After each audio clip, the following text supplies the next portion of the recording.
Mina bakabusi nengre, mine pele obiama. Mina bakabusi nengre, me fele sama. Mina bakabusi nengre, mine pele obiama. Mina bakabusi nengre, me fele sama. Mina bakabusi nengre, mine pele obiama. Mina bakabusi nengre, me fele sama. Mina bakabusi nengre, mine pele obiama. Mina bakabusi nengre, me fele sama. Mina bakabusi nengre, mine pele obiama. Mina bakabusi nengre, me fele sama. Mina bakabusi nengre, mine pele obiama. Mina bakabusi nengre, me fele sama. Mina bakabusi nengre, mine pele obiama. Mina bakabusi nengre, me fele sama.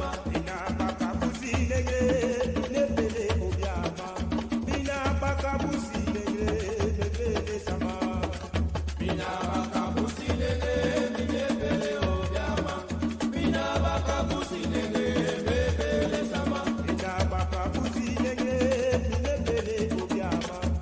Mina bakabusi nengre, me fele sama. Mina bakabusi nengre, mine pele obiama. Mina bakabusi nengre, me fele sama. Mina bakabusi nengre, mine pele obiama.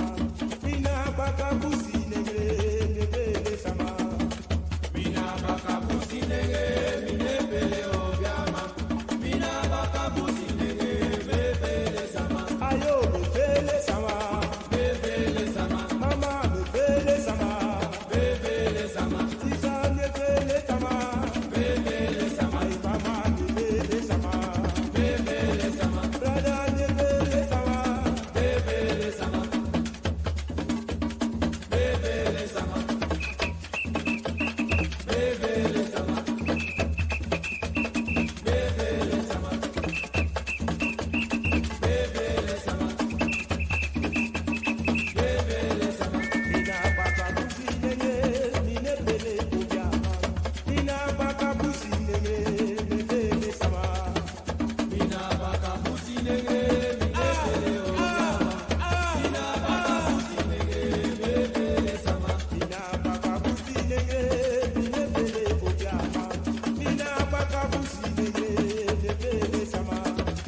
Mina bakabusi nengre, mine pele obiama. Mina bakabusi nengre, me fele sama. Mina bakabusi nengre, mine pele obiama, mina bakabusi nengre, me fele sama. Mina bakabusi nengre, mine pele obiama. Mina bakabusi nengre, me fele sama. Ayo me fele sama, Me fele sama, mama me fele sama, me fele sama, sisa me fele sama, me fele sama, mama me fele sama, me fele sama, me fele sama.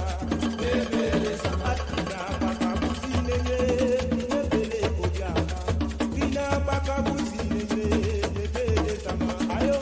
Mina bakabusi nengre, mine pele obiama.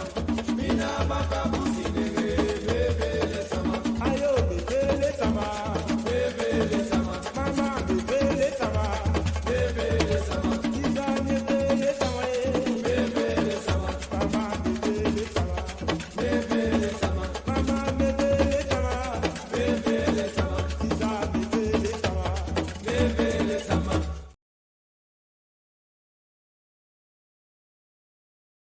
gotkushTV presents Sankofa, The Future of Black History, a unique Black History Month online series exploring all dimensions of time as we chronicle the Black past, command the Black present, and empower the Black future.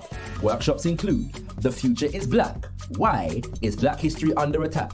With Shakara, We Create Value, The Ingenuity of Enslaved Africans, with Robin Walker, ancestral calling, agriculture, and the Apobo Library Initiative with Aya Eneli, quantum field theory as African heritage with Asar Imhotep.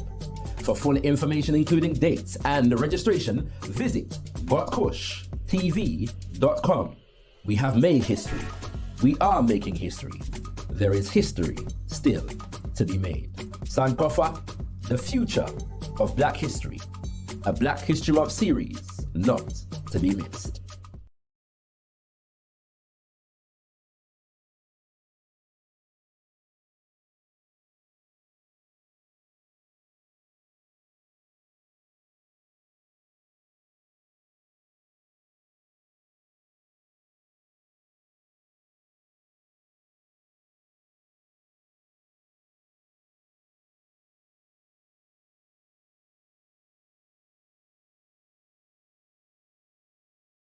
Fire burn them dirty king, blaze up them dirty king, fire burn them king. Send him disastrous, and time he fast with us, ancestors walk with us, fire burn them king.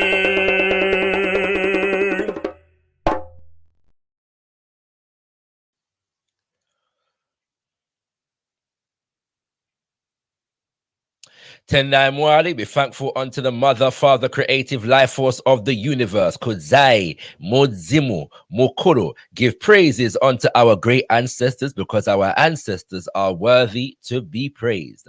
Abibi Tumi, Abibi Fahodi, African power and African liberation for all African people. Greetings and welcome to this very special edition of Zivanai. For those who are not aware, the word Zivanai, spoken in the Shona language of Zimbabwe, simply means let us get to know. Speaking to, social relations family. And so this is our open house forum for gotkushTV every Ojima Day, Tuesday. And we love to interact with you, brothers and sisters. So give thanks for being here. And just for those who are not aware, this session at the moment, from as a break from our regular scheduled format, is a pre-recorded session. Yeah, so normally Zivanai is live and we interact live with the audience. Well, I am unable to be live with you today, so I'm pre-recording today for a very good reason. And the reason why will be explained a little bit later on. All right, so bear with me. Then I'm saying stay tuned, stay tuned, stay tuned. Yeah, but once again, just to make the brothers and sisters aware of the fact that next month we have the phenomenal Black History Month series coming on stream, Kings and Queens. You don't know, it's Sankofa, the future of Black history. Yes, indeed. And I'm not lying, Kings and Queens. Yeah, when it comes to Black History Month series for this year, I'm telling you, this is among the top billing. Yeah, me nah lie, me nah joke, me nah run joke when it comes to them thing there. No deception when we make them statements, if I do say so myself. And so once again, you can check it out at gotkushtv.com. gotkushtv.com, yeah, for all information and to get your tickets. All right. So once again, yeah, it's very important that we put history in its proper perspective and its functional perspective. So we don't just discuss and engage in study of history simply for the sake of knowing what happened in the past. That's very good, but knowing what happened in the past has a purpose and a value just beyond the acquisition of knowledge. And so we are highlighting that even in the title, Sankofa. Yes, the principle of going back to fetch that which we have left behind, that which we may have lost, that which we may have forgotten. But the Sankofa is a two-way process. It's going back to fetch and then returning to your present and carrying what you have retrieved into the future. That's why the head of the bird faces backwards and the bird picks up a seed or an egg, but the feet of the bird face forwards, kings and queens. And so we are dealing with all dimensions of time, the past, the present, and the future, because in the African consciousness, past, present, and future occupy the same space and the same time. So you can go to gotkushTV.com for all your tickets and full information. And let me just break down the subjects once again. I will begin the series on the 4th of October with The Future is Black, Why Black History is Under Attack. And in this session, we're going to be delving in to the founding and the foundation of the observance of Black History Month. Because, you know, say every year, when Black History Month comes around, yes, in the UK, and I had the pleasure of joining Brother Asar Imhotep on his platform last week, and he confirmed the same thing, that in the US, the same thing happens every year. Somebody said, well, why do we allow them to give us a month to celebrate our history? And so we're going to be correcting that particular fallacy as it relates to the US of A and also the UK family, and looking at Black History Month as a case study. Yes, in terms of what the people who founded the observance of Black History Month in the USA and the UK were trying to do and trying to achieve with this particular observance. And we're going to be looking at that in the context of the current attacks, yes, that have been waged against African-centered historical narratives, yeah, as it stands in today's world, very, very recently. So we can talk about, for example, after Elizabeth of Windsor, yes, the former monarch of the United Kingdom of Great Britain, passed away around this time last year, in fact, yeah. And a lot of the conversations that took place in terms of colonization and reparations for colonization focused on this idea that enslavement of African people began with a supply chain, yes, that started on the African continent. There has been a recent attack and ousting of the only African professor of African history in the UK university system, Professor Hakeem Addy. Yes, Professor Hakeem Addy. And so we see that is an attack against African history. And then he is a professor that tutors PhD students, one of whom is a sister by the name of Esther Stanford Jose, who is a leading reparations activist in the UK. And so we see a media attack against her recently as well. And even in the US of A, there is this anti-woke, what they call the anti-woke curriculum, yeah, that is trying to rewrite the narrative on African history as it relates to the United States of America. Why is all of this taking place? And so we're going to be looking at that and the geopolitical role that these occurrences, yeah,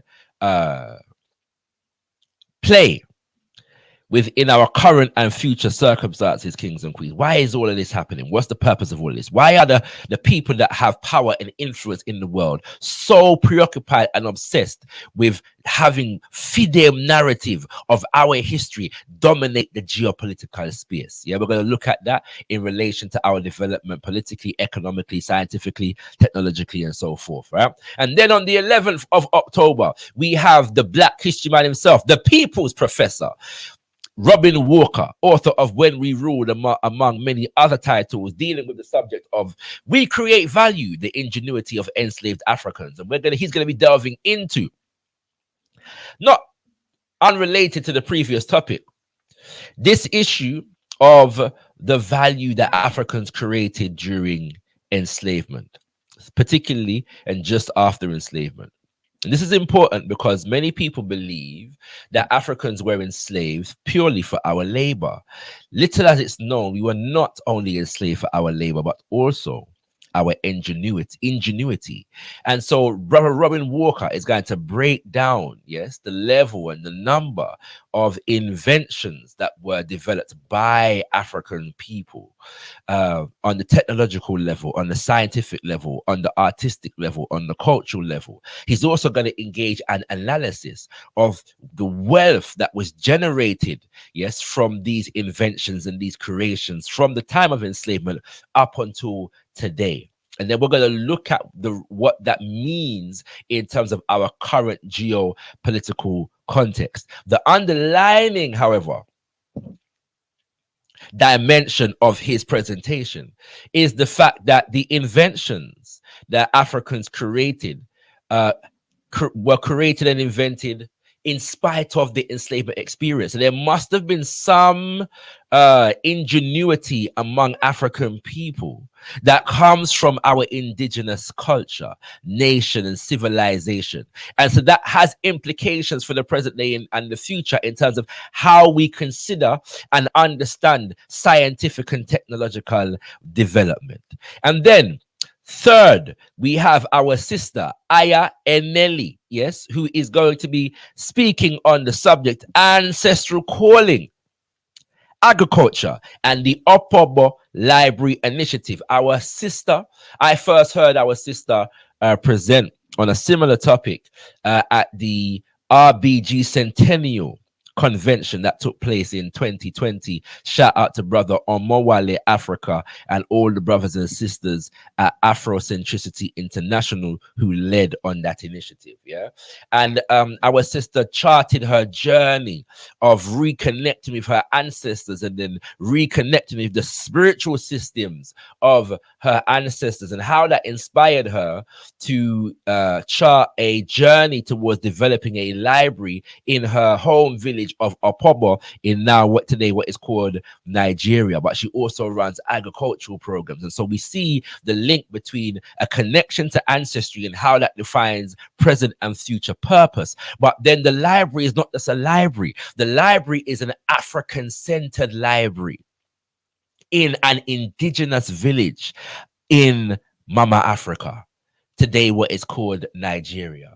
Yes, and we connect that to agricultural programs, and we understand and understand that one of the major challenges that we are facing today as an African diaspora is on the level of food, access to food, development of food, production of food, agricultural systems that allow us to grow enough food to feed our nation, to feed our people, to feed our communities. Yeah, and so our sister's presentation has a number of different implications and utilizations, and so I hope ones and ones come through for that particular presentation right there. And then finally, last but by no means least, we have our brother, our good brother, Asar Imhotep, dealing with the subject of quantum field theory as African heritage. Now, there's many examples of quantum field theory being discussed in popular media in recent years. You know, Marvel Cinematic Universe. You know, even sitcoms like The Big Bang Theory, and quantum field theory is really a theory that attempts to explain what lies at the very foundation of reality. Yes, and so anybody who has, I have a what's the word, a lay interest in the quantum field theory and the quantum realm, because it relates to the subject of cosmology. And as an African spiritualist, we are, you know, kind of naturally predisposed to cosmological reasoning. Okay, and so as and where physics, in particular quantum physics, is helping us to understand the universe and our place in it, naturally African spiritualists tend to be inclined towards such fields of study.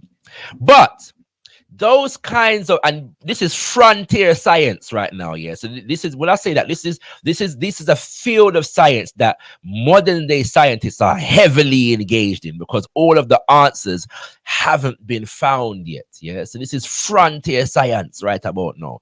This is not, you know, science that is old and the answers have been around for a long time. People are still spending billions, yeah, trying to conduct science experiments and investigations on quantum field theory and what lies at the very foundation of reality as we know it. Yeah, but what holds the fabric of the universe together is the kinds of question that quantum field theory attempts to address. But this idea, and these theories, scientifically speaking, are often presented to us as the cultural production of Europe and the Western world. It's Europe and the Western world's gift to the rest of the world.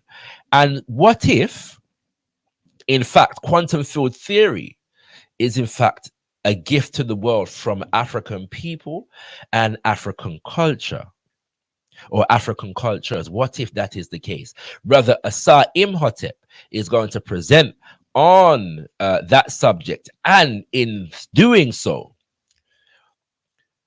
present the case for the value of African heritage modalities and African centeredness within the field and forwarding in the field of science in general and physics in particular, or should I say quantum physics in particular. You do not want to miss that session. You don't have to be a scientist, you know, a particle theorist, yeah, and all them things. You don't have to be that. You don't have to be a cosmologist in the scientific sense of the terminology. Just come true and appreciate the heritage of your ancestors in this particular realm, kings and queens.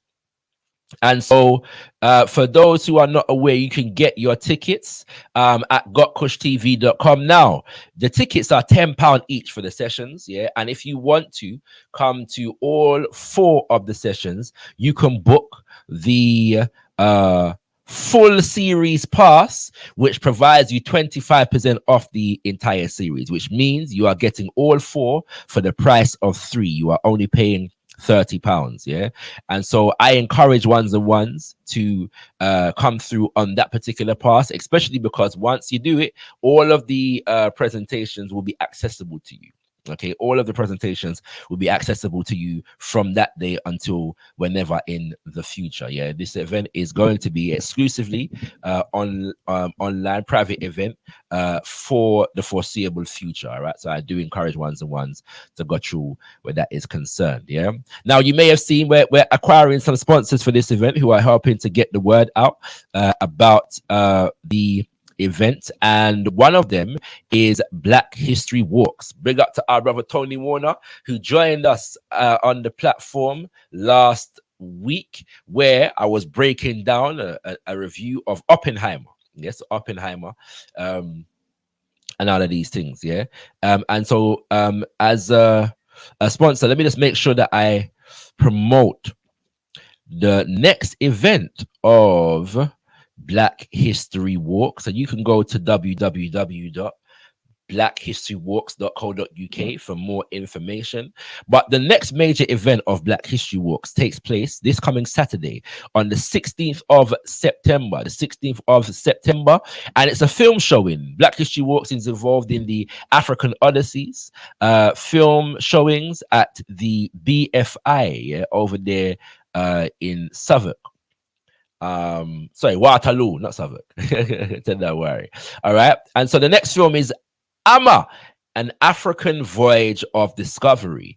And the event, the film screening, will feature an intro by His Excellency Papa Owusu Ankoma, Ghana's High Commissioner to the UK, with a question and answer with actor Georgina Ackerman and director Kwesi Owusu, hosted by film lecturer Imru Bakari. The film Amma and an African Voyage of Discovery, realism and fantasy combined in this dazzling account of a Ghanaian family adjusting to life in the heart of London.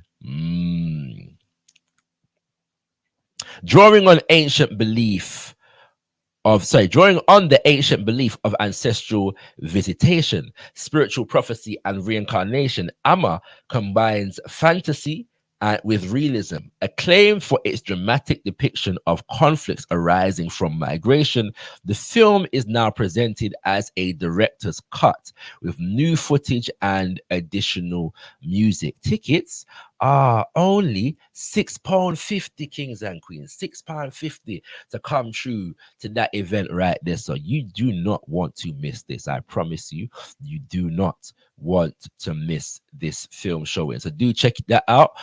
You can go to once again, blackhistorywalks.co.uk for all the information that you will need in relation to this particular event. I encourage you to check it out, family.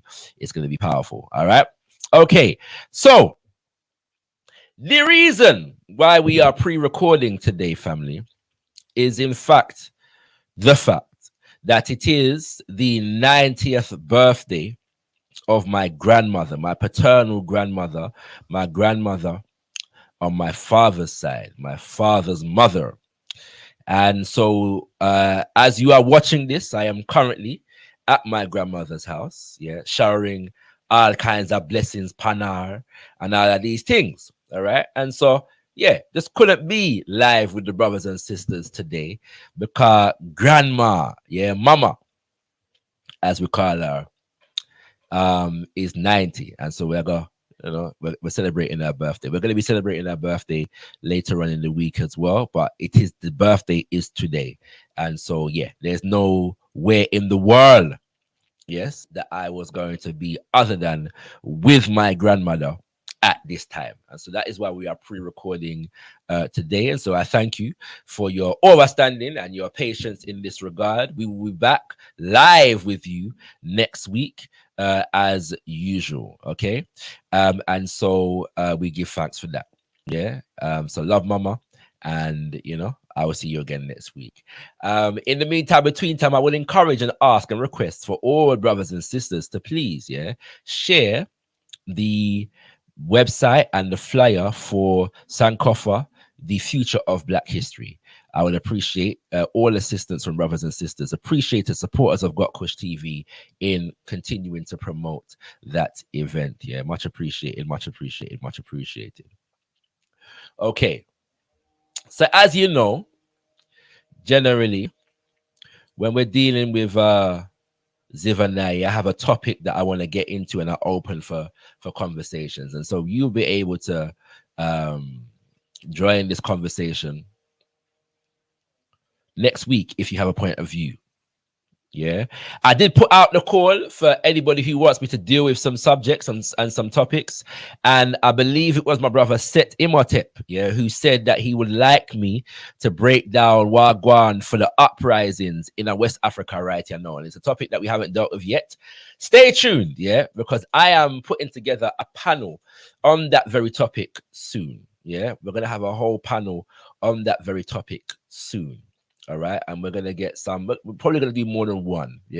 So I'm probably gonna do one where we're just doing a general overview of the circumstances, and then I'm gonna do another where we're gonna give some actual analysis of what is taking place. We're gonna have a panel on that. All right, so my brother said, Imhotep, stay tuned. We're gonna deal with that soon. Let me not go that today because I won't have the kind of time to do it justice. However, it is an entirely important subject. And so I look forward to bringing that panel to you. Oh, and also during Black History Month, let me share this as well. We will, in fact, be bringing you a two-part series. A two-part series dealing with the Grenada Revolution. And in fact, the video links for this are already up. Part 1 and 2. So that's going to be on the 10th of October and the 17th of October. We're going to be dealing with the subject Mojuba. We pay homage to Maurice Bishop and the Grenada Revolution. This is because October 2023 actually represents the 40th anniversary since the implosion of the Grenada Revolution. the assassination of Maurice Bishop. Yeah. And so we're going to be honoring this particular revolution. And I encourage ones and ones to come through, especially those who know very little about the Grenada Revolution, what it is and the impact that it had. Yeah. So in part one, what we are going to be doing is just getting some live interviews, footage, and so on from the time. Yeah. So the Grenada Revolution takes place between 1979 and 1983. Before the revolution is collapses, and then Grenada is invaded by the United States of America. Okay. And so we're going to be looking into all of those things, the circumstances under which Maurice Bishop was assassinated. Most of that will be in part two. Yeah. But part one, we're just going to be looking at the revolution itself, what it succeeded in doing, what it was challenged in doing, what it didn't succeed in doing. We're going to be looking at interviews from on the ground among the people who were taking part in the revolution, footage, of the political systems and establishment, educational systems, and so on and so forth of the Grenada Revolution. And then that's on the 10th of October. And then on the 17th, I'm going to have a panel of Africans from across the Caribbean and probably also the continent that are going to be speaking on the impact of the revolution and its significance, its lasting significance to today. All right, so do stay tuned for that and set your notifications from now. Yeah, go to gotkushTV, find the videos, the video links, and set your notifications from now. Make sure you're in the building for Mojuba, Maurice Bishop, and the Grenada Revolution on the 10th and the 17th of October. Okay, so what I want to talk about today, family, very briefly. I'm not gonna stay along with you today, let me say it. Mama. All right. What I want to talk about today is Carnival. Yeah, Carnival, and some of the dynamics surrounding Carnival. For those who are not aware, Notting Hill Carnival takes place at the end of the month of Messiah. Yeah, the month them called August. And there's the last few years there's been a lot of fallout from Notting Hill Carnival on a number of different fronts, and I'm going to speak about some of that today. Yeah. And hopefully this is a conversation that ones and ones will feel interested to feed into. There's a few places I want to go with this, some of which I've gone before. But when it comes to Carnival,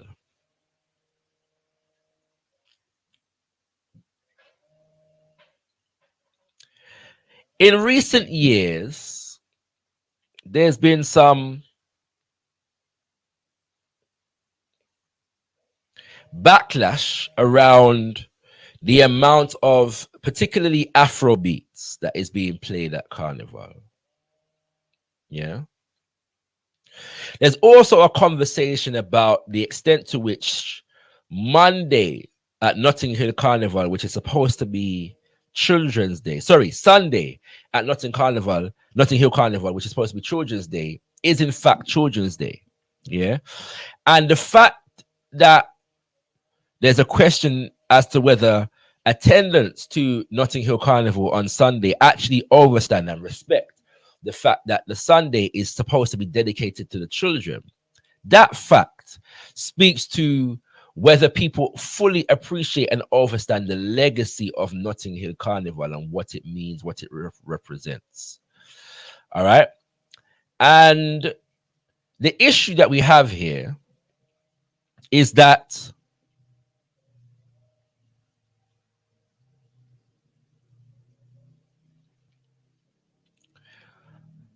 Carnival has a very powerful legacy as far as the sojourn of African people in the UK. For those who are not aware, begins in the 1950s. In 1958, yeah, there is an event called the Notting Hill Race Riots. All right, Notting Hill Race Riots, and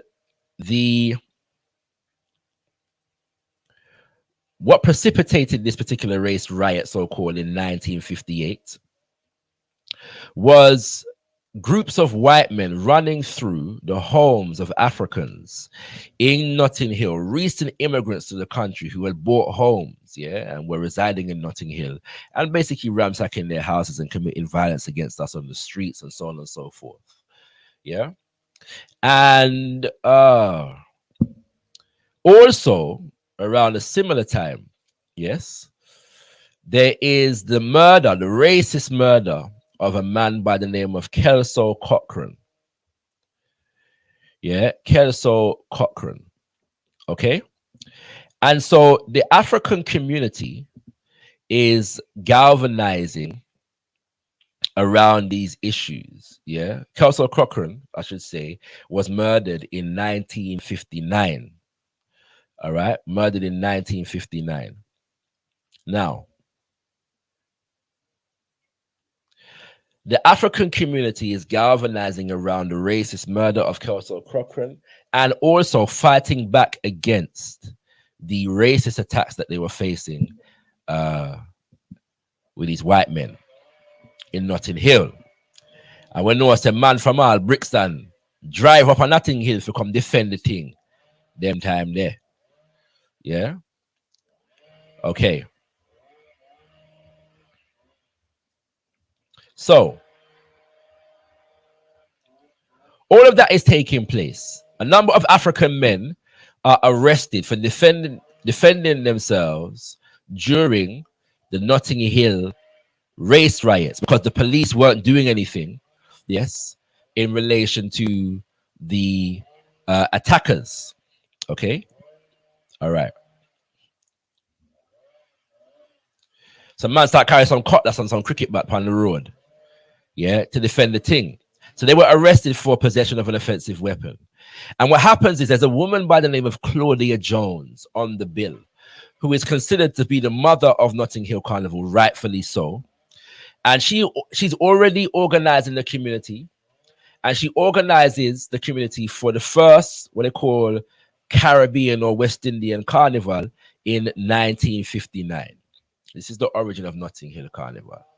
Okay, there's more to it, but we're not going in the rest too tough. Yeah, but then there's the aspect of it that, so first and foremost, bear in mind that Notting Hill Carnival, as it begins in the UK, is centered in the resistance of African people in Britain to British, the imposition and the oppression of British society. Then now you have the fact that Carnival, as it develops in the Caribbean, in Trinidad and in Grenada and in Barbados and in Antigua and St. Lucia and Haiti and all these places that Carnival exists in the Caribbean, has a similar history in terms of resistance to colonization. And then the deeper aspect of this is that the resistance was, as it manifests itself in Carnival, explicitly draws on the spiritual systems and culture that we brought with us from the continent of Mama Africa.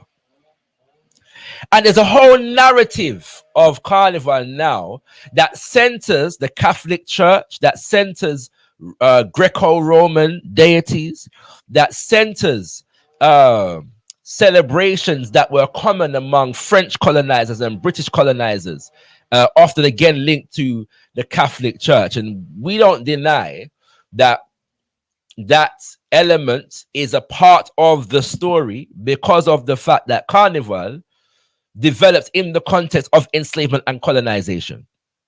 And so that reality is going to impact the way and even some of the language that is used in Carnival, yeah? And maybe there are some questions that we need to ask and answer in relation to that. Maybe that's the case, okay? However, it is fundamentally Eurocentric. I saw a video one time, yeah, that was answering the question, should Afrobeats be played at Carnival, yeah? And the video, the brother who is in the video begins answering the question with, Carnival begins because something to the Catholic Church. It's like, rah, your history's all wrong. Yeah. But then the irony of this is that he's given this as a reason for why Afrobeat should not be played at Carnival. And he begins the history of the Catholic Church. So if the Catholic Church is the origin of Carnival, should Catholic hymns then be played at Carnival? Yeah, is that logical? So this argument now comes about, yeah, because people don't fundamentally understand the history and origin of Carnival. Within that context, there are a number of what they call traditional masquerades, yeah, that are not prominent enough on the road at Notting Hill Carnival, in my estimation. And I wrote a status recently that said that if Carnival is going to survive, then we need a serious resurgence of traditional mass, yeah. And another day we're gonna have to go into this in more detail, but the traditional mass like the Moko Jumbi, traditional mass like Jab Molassi and Jab Jab, traditional mass like the Sailor masses, traditional mass, and I'm gonna emphasize the Egun masquerade, which are the ancestral masquerades. Yeah. And I wrote this on social media.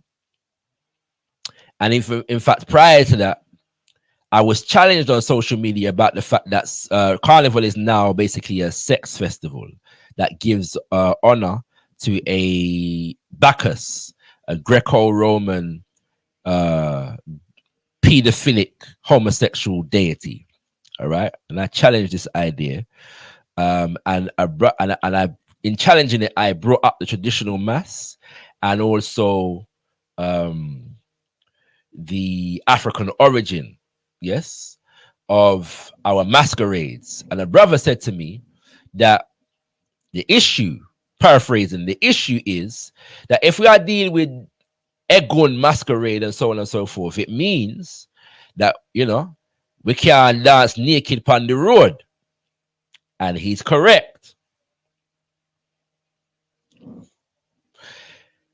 So that brings into now the question of the sexualization of Carnival, yes, and whether the extent to which that is appropriate or not. Now, my personal humble estimation, the celebration of the physical form, the body, and a certain amount of what's the word? I don't want to say nakedness, but for want of a better term, yeah,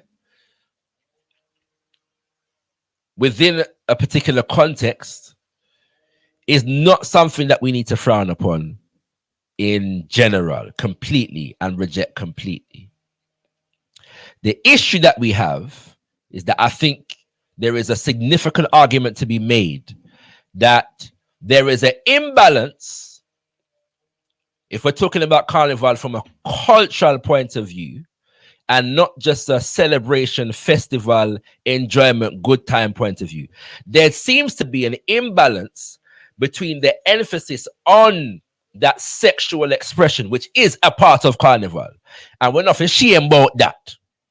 I'm saying that unapologetically. We're not ashamed about the sexual expression that comes with our observance of Carnival.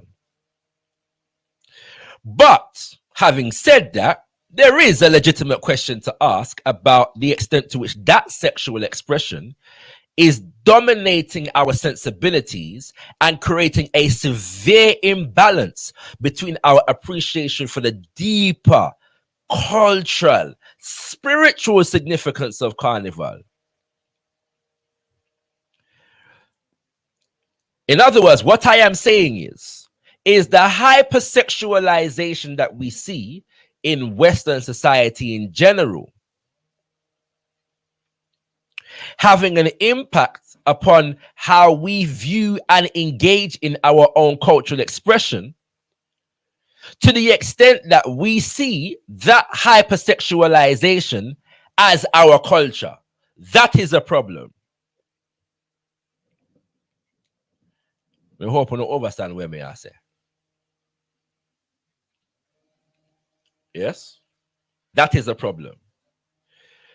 Because it could be the case, and it is the case, that there are certain masquerades that require us to be fully dressed. There are certain masquerades that require us to not know who is behind the mask. Them not gonna see your face. It not pretty. Body not depend show. The extent to which you can whine will not create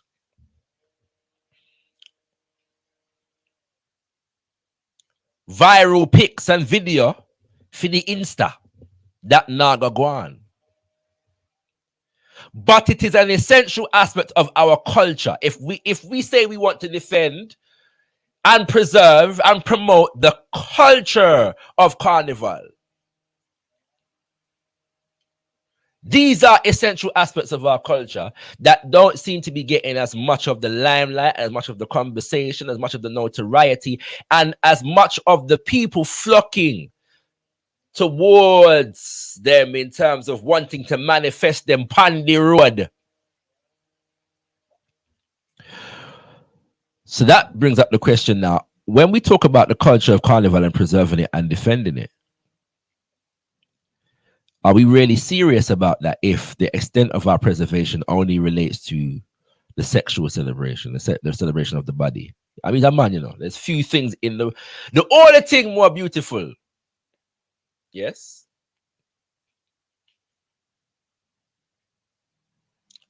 than a half-naked African woman is a naked African woman. Yeah, we have nothing against, yeah, the body of the African woman. All praise is due to the physical form of the African woman. May we sing the praises and have worshipful moments in relation to the physical form of the African woman from now till eternity. However, that beauty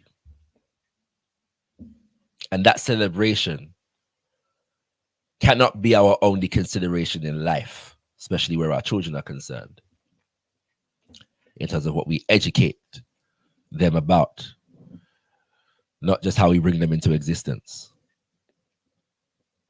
Then there's this debate about Afrobeats, which I mentioned earlier. And to be fair, this debate has not been as hype as it was last year. But I want to say it very clearly that the idea that Afrobeats is taking over Notting Hill Carnival is a complete fabrication. Yeah, there is no reality behind the idea that Afrobeats is taking over Notting Hill Carnival. Yeah, especially as it relates to mass bands, the bands that actually occupy the road and the parade. Afrobeats is not taking over. Yeah. Now, one of the reasons why Notting Hill Carnival is unique is because of the sojourn of Africans in the UK and the importance and centrality of the sound system to how Africans engage music in the UK. Yes, sound system culture, which is dominantly brought from the island of Jamaica. And at a certain point in the 1970s, those who had custodianship over the carnival actively sought out the sound systems and brought them in to the carnival experience. Yeah. And so you have various different sound systems. Now, there's a lot of questions about the sound systems today and the level of commercialization, you know, BBC and other big brands that have stages and so on and so forth. Yeah. But sound systems from that foundation have always represented and given expression to music at Carnival other than calypso and soca. Yes, so dominantly you have reggae and dancehall. Then you know you have then there's drum and bass has been at Carnival from as long as me can remember. Sound systems, not on the road, yeah, in the mass band, but as a sound system, yeah. So naturally, with the popularization of Afrobeat, that's gonna manifest itself in the sound systems, yeah, and because of the connection between Afrobeat and soca calypso, because there is a historical relationship which I won't have time to go into today, but there's also a modern day relationship, because there is a subgenre called Afro soca, because Afrobeat artists and soca artists are collaborating and creating new sounds. Yeah, and so you're gonna get 1-2 Afrobeat songs that play on the road, 1 on 2. This year, media Carnival 2 day, the whole them be here 2 Afrobeat song, and one was in fact a soca remix of an Afrobeat song. Yeah. Last year, I heard 2 tunes, but I heard those 2 tunes multiple times. Yeah. All right. Not a whole heap, but multiple times. Like I would say 99% of what was playing on the road was soca and calypso. But this thing takes place in the context of the fact that Afrobeats seems to be pitted against all other genres of black music ever since in the UK. Capital Extra take over Trace FM about a decade ago, and then remove the whole of the reggae show them from from the station, and replace it with a lot of dance and specific Afrobeat shows. There's this conversation about whether Afrobeat is taking over reggae dancehall.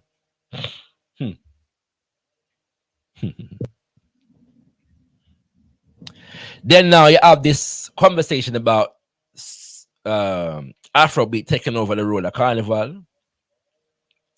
And then recently, Ebro from Hot 97 made this statement about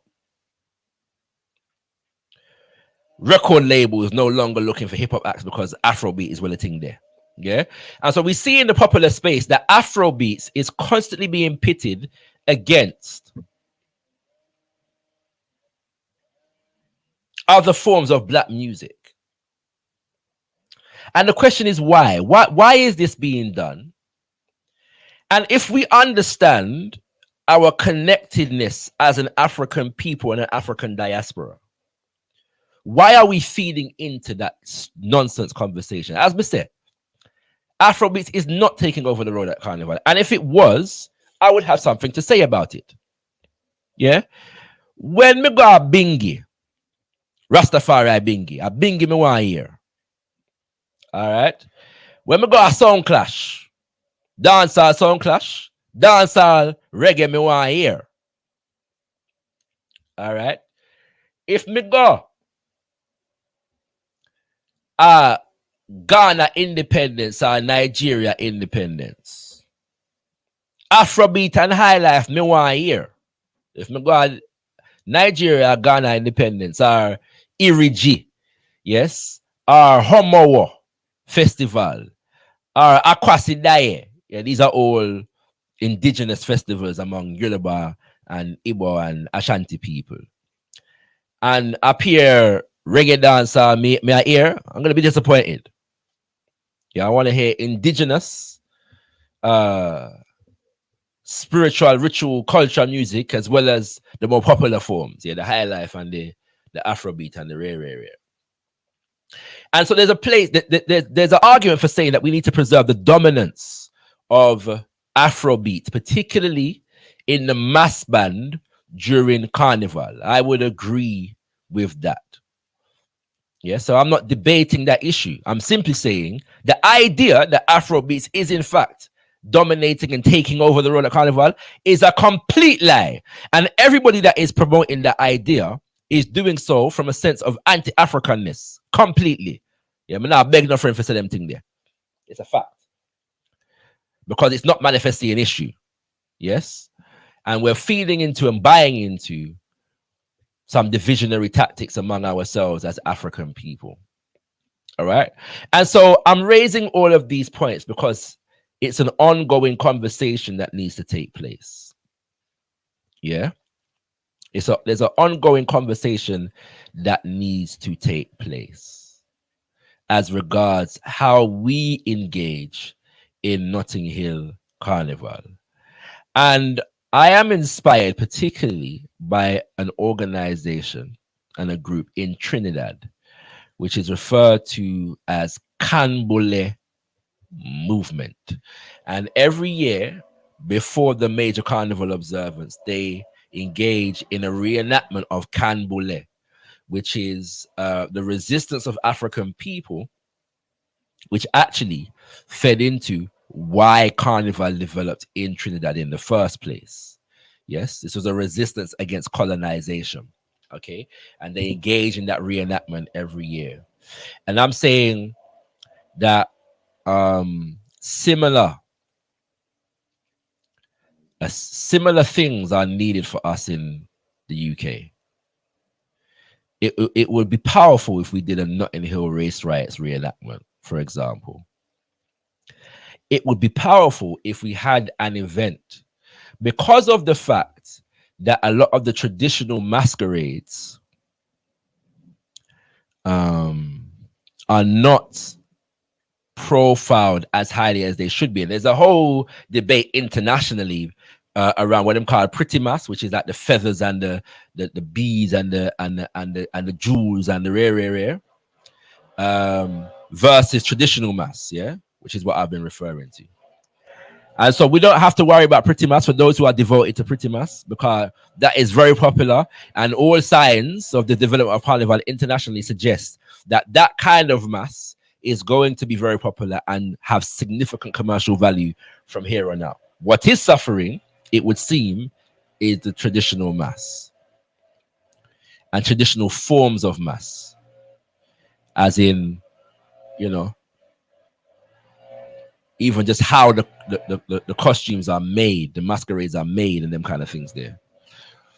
Yeah. But we need institutions, ceremonies, observances that are able to highlight these aspects of the thing. Yeah. And so I was going to say that maybe we need an event that specifically and especially profiles that kind of traditional mass, whereby the meaning, the themes, the storytelling behind the costume and its manifestation is able to get center stage and a higher profile. Because like the old school Calypsonians who used to engage in social commentary, those masquerades played a particular role in terms of the political and economic conditions of the people, and being able to speak narratives and tell narratives about those conditions. Yeah. And I think we need that. Again, if Notting Hill Carnival and Carnival in general is going to survive, we need a resurgence and a revival of traditional mass, in my humble estimation. Yeah. And so I'm just touching on the subject at the moment. There's more I could say upon the nakedness and the wine up, and the battle doors and all them thing there. There's more I could say on the Afrobeats issue. There's more I could say on the traditional masquerade issue also. All right. But I'm just touching on the subject, and because I'm not going to have the audience coming in today, I'm gonna save some of my thoughts. Yeah. I'm gonna save some of my thoughts and come back to them at a later date. All right, kings and queens. So I'm putting that in your mind, and maybe we can have a good conversation about these things. And definitely, through the medium of gotkushTV, we are going to be making our humble contribution to accentuating and profiling elements of Carnival that go beyond the wind up and jump, you know, the good body, the nakedness on the road, you know, the hype and the celebration. We have to balance out the thing. We're going to be making our humble contribution to accentuating the history of the development of Carnival in various different elements of the African diaspora, highlighting the traditional masquerades, the geopolitics behind them, the spiritual consciousness behind them, and so on and so forth. And also brothers and sisters in our global African community who are doing said work. Yeah, who are doing said work. We want to travel someplace and, you know, have some cameras in certain places also. All right, kings and queens. So we're going to be making our humble contribution to that in years to come. And that conversation will continue. And if ones and ones want to raise this subject next week and come back to it and have some more conversation, I am certainly most willing to do so. All right. Having said that, my number one soca tune for this year, and I'm saying this, I'm going to say putting voice, long live soca aside, because that tune there, it garner ancestral. I'm about to say it garner road. It just garner road, you know. It garner ancestral realms to reggae. Yeah, in my humble estimation, that is one of the greatest soca songs ever created in the history of the music. One of, yeah, that's my humble estimation. But my favorite soca song for this year is one where nobody now play. Me never hear it on the road. Me not hear no DJ play it when me go on a fete. Yeah, we not hear nobody play this tune. Yeah, and it's called Mud by Bunji Garlin. Mud by Bunji Garlin. Yeah, and it's actually a beautiful example of what I'm talking about. Go listen to that tune there. Mud by Bunji Garlin. Listen where I say in the tune. Yes, listen where I say in the tune. May I tell you something? I want more tune like that. The tune there. We need more tune for you mash up the road like that. The tune there. Yeah, and that way I say. Yeah. So I finish on that note. Yeah, just go listen to that tune there, take it in, and enjoy yourself. Yeah, and I say, all my son love that tune there. Yeah, my son love that tune there, and long live soca for that matter. All right, kings and queens, I'm gonna conclude there. We'll be back next week for Zivanai Live. Yeah, so we'll be opening up for the panel and all them things there for people that want to come through. So stay tuned for that.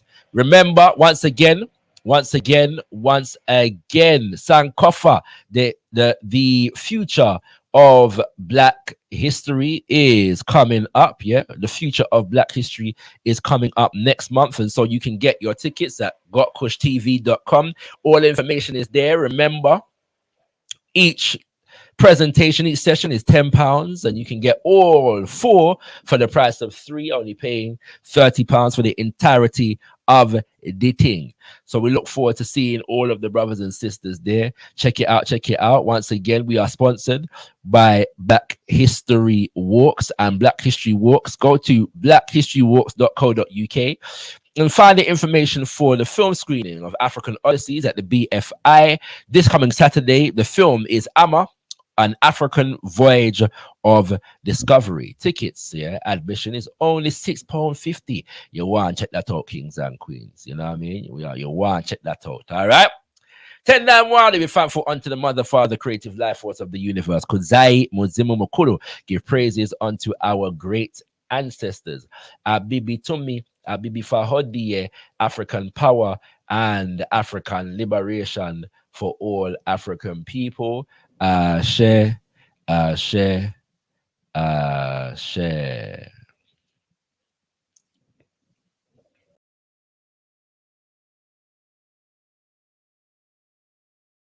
gotkushTV presents Sankofa, the future of Black history, a unique Black History Month online series exploring all dimensions of time as we chronicle the Black past, command the Black present, and empower the Black future.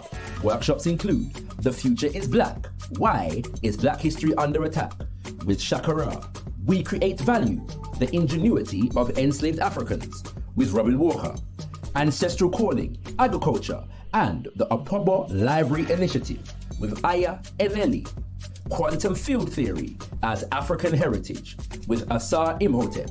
For full information including dates and registration, visit gotkushtv.com. We have made history. We are making history. There is history still to be made. Sankofa, the future of Black history. A Black History Month series not to be missed.